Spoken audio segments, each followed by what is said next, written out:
Plaster of Paris విగ్రహాలను నీటిలో నిమజ్జనం చేయడంతో జల కాలుష్యం ఏర్పడుతుంది. నీటి కాలుష్యాన్ని దృష్టిలో పెట్టుకుని ఓ యువకుడు మట్టి వినాయక ప్రతిమల తయారీకి సిద్ధమయ్యాడు. దీంతో గత 12 ఏళ్లుగా మట్టి వినాయక విగ్రహాలను తయారు చేస్తూ అమ్మకాలు సాగిస్తున్నాడు. ఈ మట్టి వినాయక విగ్రహాల తయారీపై అమ్మ న్యూస్ స్పెషల్ స్టోరీ. జై జై జై జై గణేశ జై జై జై జై జై జై జై జై వినాయక జై జై జై.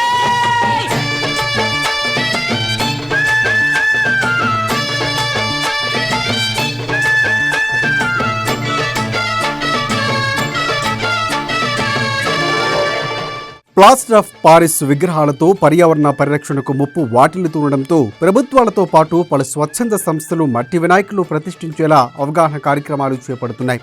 ఈ క్రమంలోనే పొల్యూషన్ను దృష్టిలో పెట్టుకుని ఓ యువకుడు మట్టి వినాయక విగ్రహాల తయారీకి శ్రీకారం చుట్టాడు.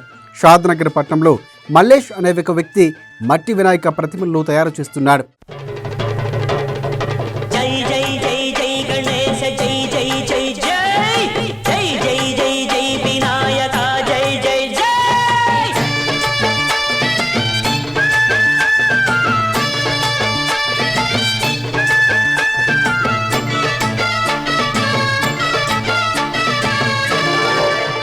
రంగుల వినాయకులను తీసిపోకుండా వివిధ రూపాల్లో భక్తులను ఆకట్టుకునే విధంగా మట్టి గణపయ్యలను చూడముచ్చుడుగా తీర్చిదిద్దుతున్నారు. ఈ ప్రతిమలు పర్యావరణ పరిరక్షణకు శ్రేయస్కరమని సర్కారు అవగాహన కల్పిస్తుండటంతో మట్టి వినాయకులకు రాష్ట్రంలో గిరాకీ పెరుగుతుంది. ఇక చెరువు మట్టి, బంక మట్టితో తయారు చేసిన వినాయకులతో నీరు శుద్ధి కావడంతో పాటు నీటిలోని చేపలు, ఇతర ప్రాణులకు ఎలాంటి హాని ఉండదని పలువురు అభిప్రాయపడుతున్నారు. అందుకు వివిధ యువజన సంఘాలు, స్వచ్ఛంద సేవా సంస్థలు ప్రతి సంవత్సరం ఉచితంగా మట్టి వినాయకులు పంపిణీ చేయడంతో పాటు మట్టి వినాయకుల వల్ల కలిగే లాభాలను వివరిస్తున్నారు.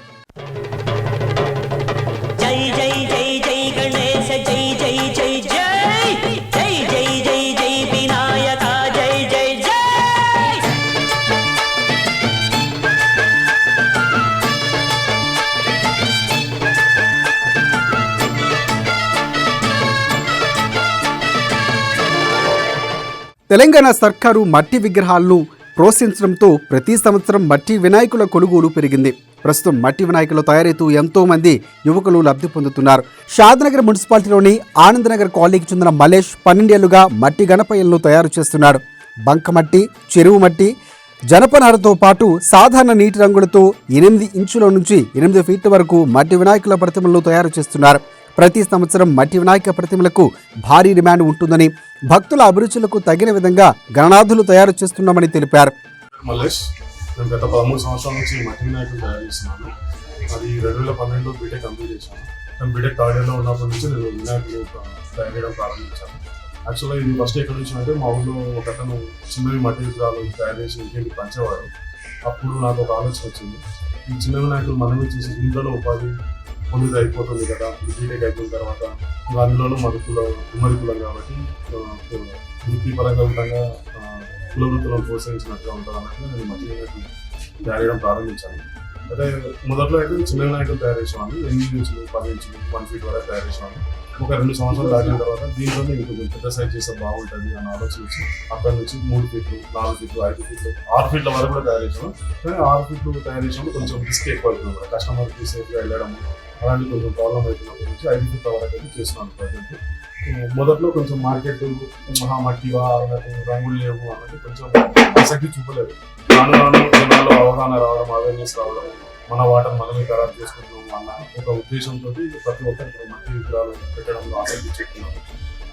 గత 3 సంవత్సరాలతో పోలిస్తే బిజినెస్ అయితే కొంచెం డల్గా, ఎందుకంటే కరోనా ప్రభావం మా పైన చూపింది. ఈ సంవత్సరం అయితే బుకింగ్స్ బాగున్నాయి, PRS బాగున్నాయి, ప్రజెంట్ అయితే ఆర్డర్స్ బాగానే ఉన్నాయి, బిజినెస్ బాగుంది. 12 ఏళ్లుగా మట్టి వినాయకులు తయారు చేస్తూ జీవనోపాధి పొందుతున్నట్లు మట్టి వినాయకుడి తయారీదారుడు మల్లేష్ తెలిపారు. తమ కుటుంబ సభ్యులతో కలిసి మట్టి వినాయక ప్రతిమలు తయారు చేస్తున్నామన్నారు. ఒక్క షాద్నగర్ పట్టణం నుంచే కాకుండా ఇతర ప్రాంతాల నుంచి కూడా తమకు ఆర్డర్లు వస్తున్నాయని తెలిపారు. తాము తయారు చేసే మట్టి విగ్రహాలు నీటిలో కరిగిపోతాయని, అందువల్ల నీటిలోని జీవరాశులకు ఎలాంటి హాని ఉండదని వివరించారు. వినాయకుల తయారీకి ప్రభుత్వం రుణాలు అందించాలని ఆయన కోరారు. అందుకే మట్టి వినాయకుల్నే పూజించండి, పర్యావరణాన్ని పరిరక్షించండి అని పలువురు స్వచ్ఛంద సంస్థలు చెబుతున్నారు.